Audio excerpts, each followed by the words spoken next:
savez, quand vous parlez de sculpture, de sculpture, de matériaux nouveaux, les rapports sont à la fois assez ténus, mais très minces aussi, étant donné que mes matériaux sont des matériaux immatériels.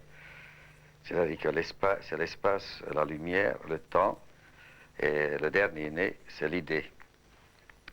Ce qui veut dire que les matériaux à modeler que j'utilise ne sont pas des matériaux palpables. Les matériaux palpables que j'utilise sont purement simplement les accessoires technologiques d'un combinatoire qui développe des programmes visuels ou audiovisuels.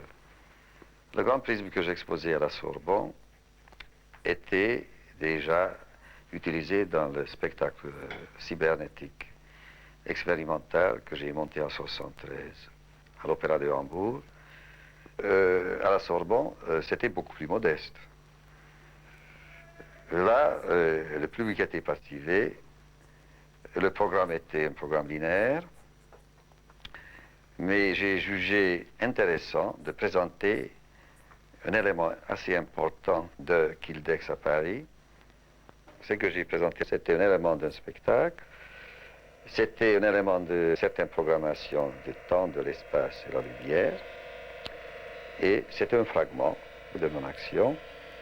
Mais comme d'autre part, je cherche aussi la socialisation, c'est pour cette raison d'ailleurs que je monte des spectacles, j'ai trouvé intéressant de présenter cet élément de Kildex à un grand nombre de spectateurs et ainsi essayer de socialiser une certaine vision, certaines informations visuelles dont jusqu'à maintenant ils ne pouvaient pas prendre connaissance.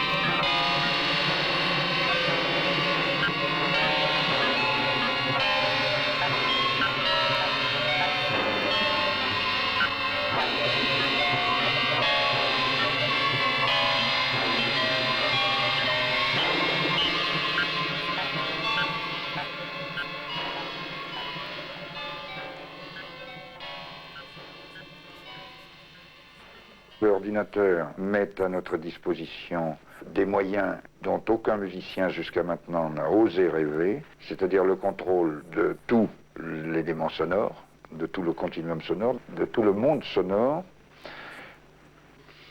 Voilà comment cela se passe.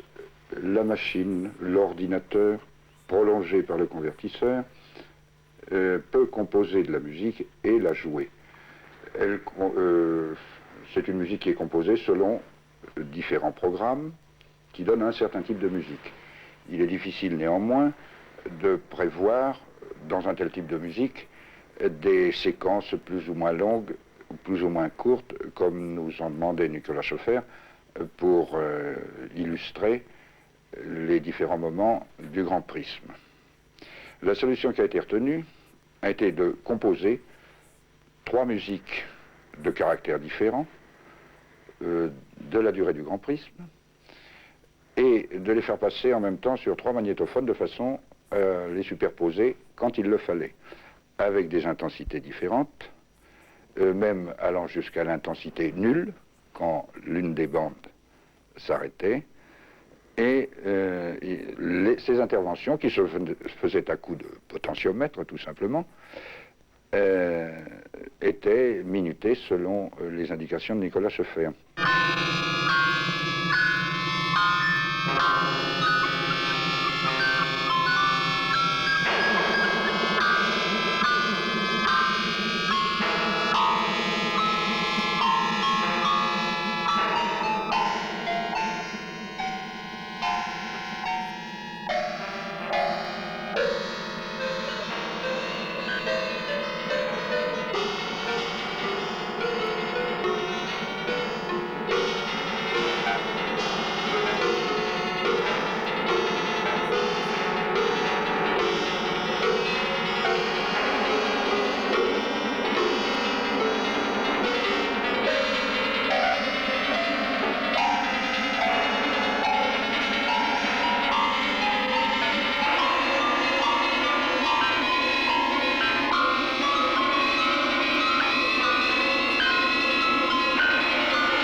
L'art est la création-invention, au niveau du mécanisme de la pensée et de l'imagination, d'une idée originale à contenu esthétique, traduisible en effet perceptible par nos sens.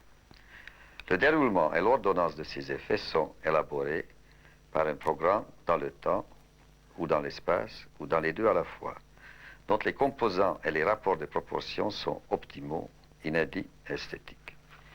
Ces effets sont transmis grâce à l'emploi des signaux visuels, auditifs ou audiovisuels, à tous ceux qui, accidentellement ou volontairement, deviennent des spectateurs auditeurs temporaires ou permanents de ces effets.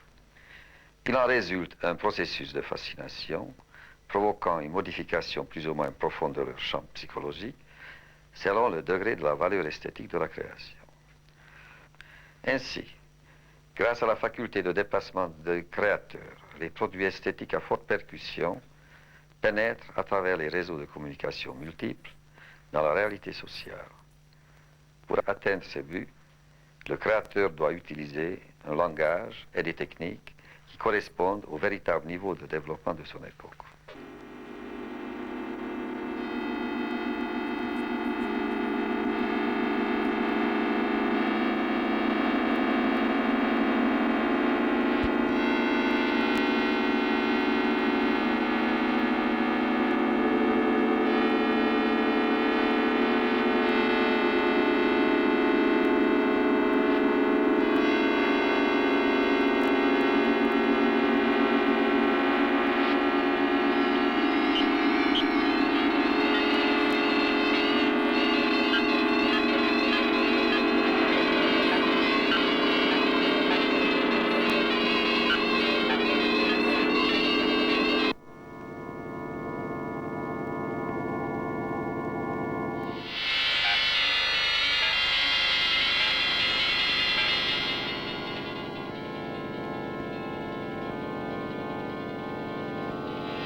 On parle beaucoup de l'intégration de l'art dans la cité, dans la ville. Ce qu'il faut, c'est intégrer la ville, la société dans l'art. Si les œuvres d'art sont stockées dans des musées, c'est peut-être parce qu'on leur affecte une énorme valeur et on n'imagine pas des tableaux dans la rue, enfin l'état actuel des choses. En ce qui concerne notre position, qui est celle de la musique, nous n'avons aucun a priori à faire diffuser de la musique dans la rue, dans les couloirs du métro, dans les supermarchés éventuellement. Le problème quand même est que, puisqu'il s'agit en principe d'art, il faut que l'auditeur soit un minimum attentif et rien ne prouve que dans la rue il y soit réellement. Dans ces conditions, on peut se demander si un art diffusé sous cette forme ne serait pas une agression supplémentaire sur l'auditeur ou sur le spectateur. Étant que l'élaboration des espaces urbains, les espaces audiovisuels, c'est pas seulement les espaces visuels, audiovisuels, ne se feront pas avec un préalable artistique, nous ne pouvons pas parler de la socialisation de l'art, c'est-à-dire de la socialisation en général, parce que ce qu'il faut socialiser, c'est pas la boustify, c'est pas la locomotion, c'est la culture, c'est l'art. Et ça, c'est complètement oublié aujourd'hui dans les paramètres à examiner a priori avant qu'on développe un espace urbain. Par conséquent, la solution viendra quand la ville sera faite avant tout par des artistes audiovisuels.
La notion de jeu qui est propre aux enfants a été malheureusement remplacée par celle de travail qui est propre aux parents.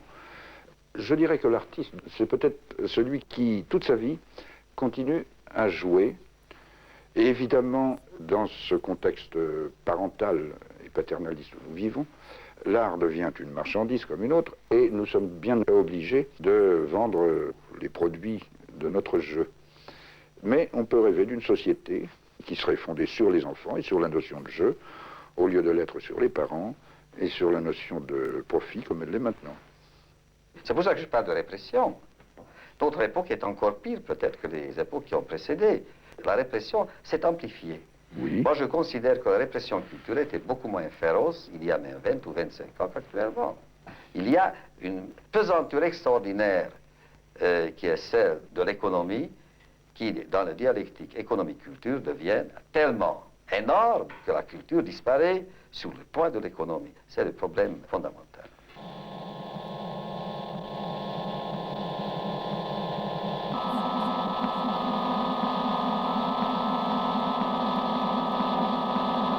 À mon avis, ça provient de la Révolution française, qui était une révolution bourgeoise, qui a mené au pouvoir la bourgeoisie, c'est-à-dire la médiocrité, et à la médiocrité répressive, qui a mené au pouvoir des valeurs qui ne sont pas des valeurs culturelles réelles, mais des fausses valeurs culturelles dont l'appréciation dépend de leur rentabilité.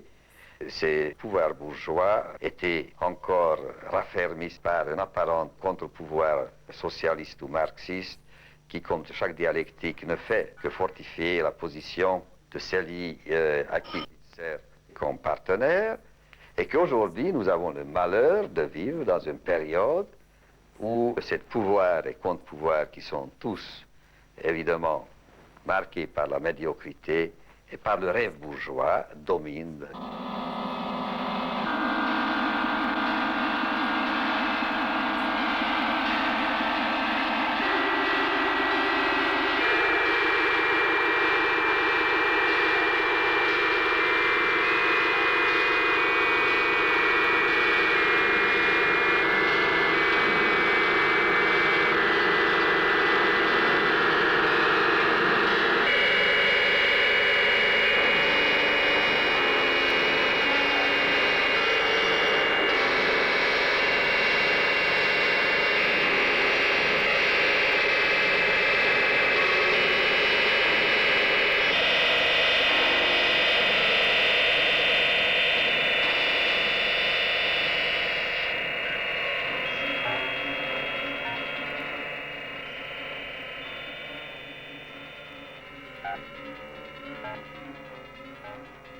C'est à cause de l'organisation économico-sociale de notre société que l'acculturation pénètre de plus en plus profondément dans cette société, parce que le pouvoir de décision est dans les mains des groupes d'intérêt des individus qui n'ont rien à voir avec l'art et la culture, le véritable art et la culture. Mais comme ils savent très bien endormir la société par des produits simili, ils ont développé les faux produits culturels tels que la chansonnette, tels que l'art commercial, et ils ont introduit cette fausse idée que ce qui compte dans l'œuvre d'art ou dans l'art, c'est le prix et pas la valeur. Et la seule référence artistique qui est ancrée profondément dans l'esprit du public, en France tout spécialement, que l'œuvre d'art, l'art, c'est ce qui se vendent. Et plus c'est cher, plus c'est artistique. Alors que l'art et le commerce sont totalement antithétiques. On ne peut pas les associer. Dès qu'on les associe, il n'y a pas d'art, il n'y a que commerce.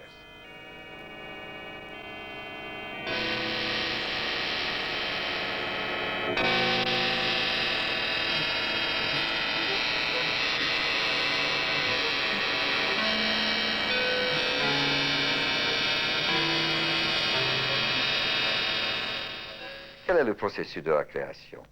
Au niveau de l'art, une idée artistique à travers un objet artistique provoque un effet artistique. Une idée scientifique à travers un objet scientifique provoque un effet scientifique. Une idée technologique à travers un objet technologique provoque un effet technologique. Et une idée commerciale à travers un objet commercial provoque un effet commercial. Ces quatre distinctions sont capitales. Moi, ce qui m'intéresse, c'est l'idée artistique, qui à travers ou sans un objet, parce que dans l'art, c'est un privilège extraordinaire, n'ont pas besoin d'objets, nous font très bien passer de l'idée à l'effet, de développer tout ce que je peux avec toute la technologie disponible pour que l'idée artistique puisse passer à l'effet, c'est-à-dire vers sa socialisation, et rompre cette situation extrêmement dangereuse dans laquelle nous vivons, où la communication artistique ne passe plus.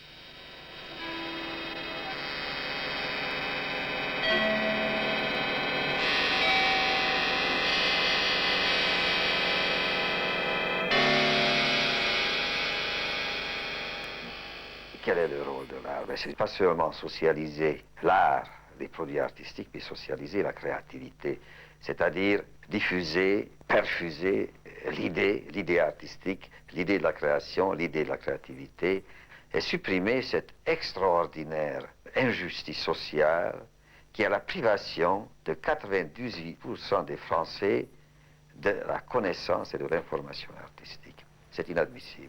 C'est vraiment un attentat contre cette société.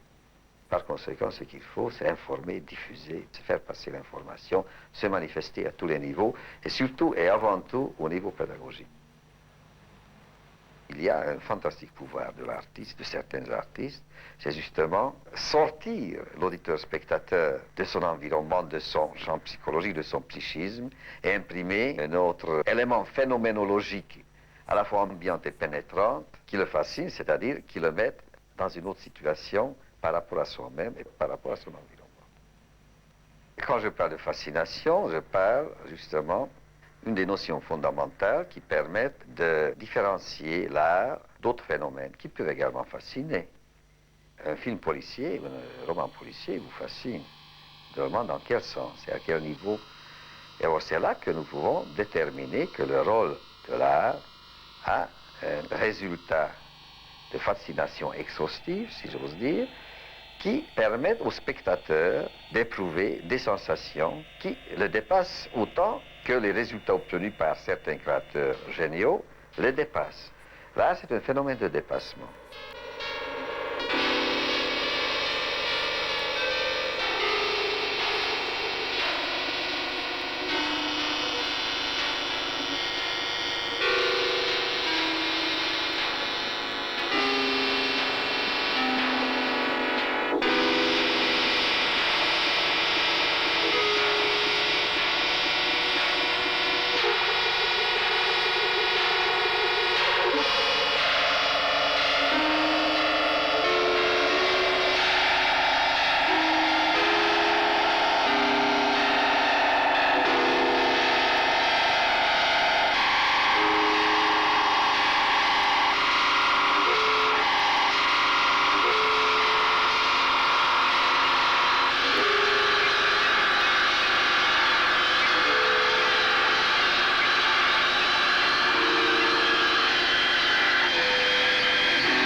Fascination par les œuvres d'art réellement artistiques, c'est vraiment un pas vers la libération des ensembles humains qui peuvent recevoir cette communication. C'est une étape vers la libération de la liberté. Et pratiquement une œuvre d'art réussie, un programme d'art réussi, c'est un modèle de la libération de la liberté. Et ainsi, ce modèle leur sert pour approcher de plus en plus leur propre liberté.